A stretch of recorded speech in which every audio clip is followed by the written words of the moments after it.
So I'm going to speak about the Green Jobs Report that Friends of the Earth produced earlier this year, and all the figures that I'm going to speak to are from December 2020 was when the research was, the stats were collated for the release this spring. And don't worry too much about all the figures because they are in the report, which I will share in the chat box after the presentation. So the report was done by the Friends of the Earth in conjunction with the People's Postcode Lottery, NUS, and Teach the Future, and the NUS's sustainability wing, which is SOS. And we start asking to look at the youth unemployment crisis. And at the time of production of the report, there were 500,000 young people aged between 16 to 24 who were unemployed. And there has been a lot of speculation that this is going to rise to 1 million now that furlough has come to an end. Young people are one of the groups hardest hit by the economic crisis as a result of the pandemic, partly because they are more likely to work in hospitality and retail, which have been disproportionately hit by the lockdowns, by the pandemic. The report looks at this concept of wage scarring. So what that is that for every 1 year of unemployment, for 1 year's unemployment for a young person aged between 18 to 20, their future prospects to earn are scarred over the next 20 years. And this is somewhere in the region of between 42 to 133,000 pounds.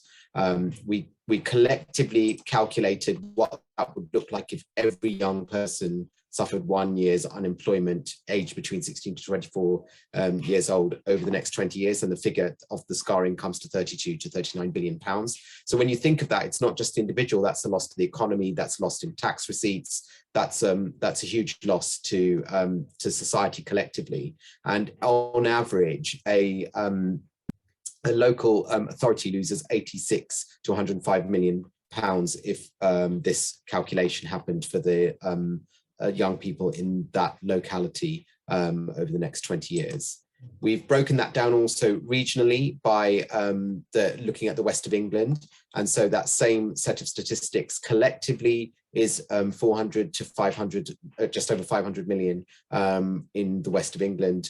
And for an individual, that's between 60 to over 81,000 pounds for an 18 to 21-year-old over the next 20 years after 1 year's unemployment. So quite stark figures. And why we think these are quite important is because you'll hear a lot of people talk about anxiety. And what those figures do is they give a very accurate metric of why young people are anxious. It's not an abstract thing. It's not a amorphous feeling. It's based on a very real understanding that future prospects are not good because of the economic crisis. What these figures show is that you then overlay that with the feelings that young people have about the climate crisis, and you see the same picture arising. So 80% of the young think that people have failed to care for the planet. The majority think the future is frightening. The majority also think that governments are failing young people. And just over a quarter believe that governments can be trusted. This is one of the biggest surveys of its kind, 10,000 people interviewed over 5 universities in 10 different countries. So looking at that context, this is why we say green jobs are the answer to the current crisis, the economic crisis and unemployment crisis, and the next crisis, which is the ecological crisis and the climate crisis. So, and with them, green jobs will bring a number of co-benefits which improve the environment and the economy. And I just wanted to say something about what we define as a green job is very, very broad. It's a job that helps reduce climate-wrecking carbon emissions, restores nature, or helps achieve a safe and healthy environment. And that can be, in our report, we define that as the jobs you traditionally think of. So lots of jobs in civil engineering and engineering, also in eco-design and reforesting, peat bog management, but peat bog restoration, sorry, but also things like bicycle repair, warehouse freight, if it's to do with train freight rather than aviation freight, is a green job because it's meaningless use of the aviation industry, or station staff or train stations.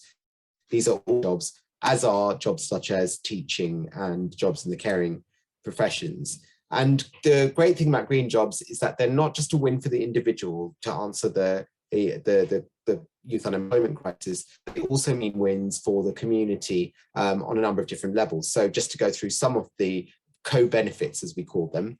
In terms of cycling and pedestrian infrastructure, cycling and pedestrian infrastructure could save the NHS between 5 and 34 billion pounds. Tackling air pollution in Waltham Forest, research has shown that local people gained an estimated 41,000 life years, and each typical cycling city could save the NHS 377 million. So if you ever hear anyone say, well, we can't afford to be thinking about green jobs right now, look at the figures that you save. We're talking millions and billions, and particularly around the NHS. So I'd say we can't afford not to. Domestic retrofitting, so installing of insulation at a time of rising energy prices, this becomes even more important because it lowers heating bills, but also warmer homes could prevent the 3,200 deaths each year and that occur, and reduce costs to the NHS. Other green jobs co-benefits include flood defences, new social housing construction, plastic recycling infrastructure, and accelerated full fibre broadband rollout. In the report, we have some key asks. So 250,000 green apprenticeships over the next 5 years. We want those to be paid apprenticeships, so that we're basically starting kind of pipelines into green jobs. Funding green infrastructure to create potentially up to 1 million or over 1 million jobs in the next 2 years. And we see FE, further education, is really, really an important part of the picture. So we want a 10-year settlement for funding further education to create centres of excellence, which can then look at what the green skills gap is in the local area and adapt the curriculum to be able to deliver apprenticeships and training.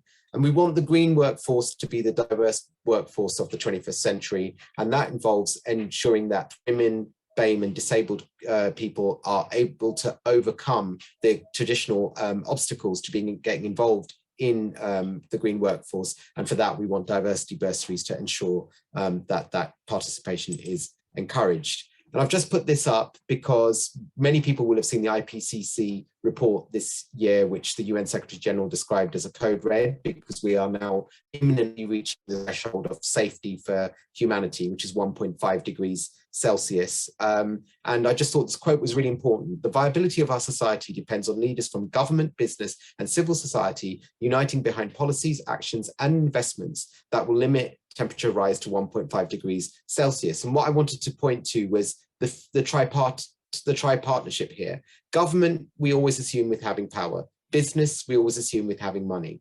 But look who's on the same parity, civil society. That's everyone on this call. We are as important a partner in this. So whether we're feeling climate anxiety, whether we're unemployed, whether we're feeling like there is a bleak future, this is what the UN General Secretary is saying. I'm calling on all of these people to make the difference. And when we talk about the solutions, inclusive and green economies, prosperity, cleaner air, and better health, which are all possible if we respond to this crisis with solidarity and courage, green jobs are the gateway to those things. So that's what this work that we're talking of tonight couldn't be more important.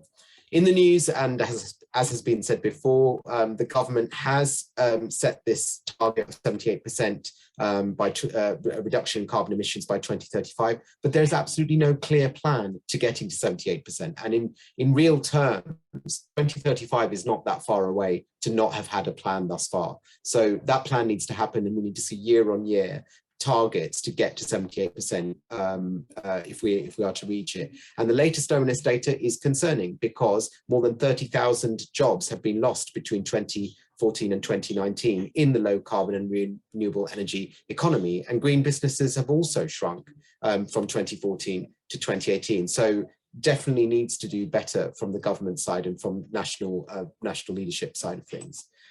Green shoots are possible. So Andy Burnham at this year's Manchester mayoral hustings to youth climate strike has pledged to create a retrofitting task force to bring together colleges, social landlords and the private sector to address the skills gap needed to retrofit existing housing stock to low standards. So the reason I put that up is because look what's first in the equation: colleges, educational institutions, very, very important in the future that we need to build in order to have a sustainable society.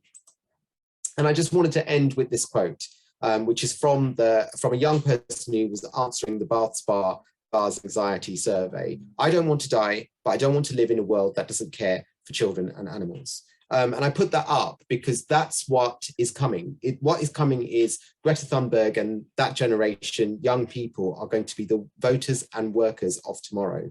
And therefore, there is going to be a sea change. We've just got to allow those young people to hit the tipping point of change that they will be able to enable before the tipping point of climate change makes society unsustainable. And I just end on saying this sentence is what should be said right now by governments, by decision makers, by people with power and money. That's what should be said. And if they're not saying that, then it's for all of those who do believe this to make sure it's on their agenda, so that the changes that we all need do actually take place. So there's lots of info to take in. I will post the link to the report. And what I always say to people is the executive summary is only 3 or 4 A4 pages. So have a read through that. Then turn to the back of the report where there's a big table which breaks down the economic scarring impact on young people in your area, so you can see the impact that it's going to have in your local authority, your borough, your council, and then work backwards through the report, because that's the best way to read it, is to look at the recommendations, and then if you're interested you can look through at the bits about engineering and about the skills shortage that we need. My email's there if there are any questions that you think of later and want to be in touch.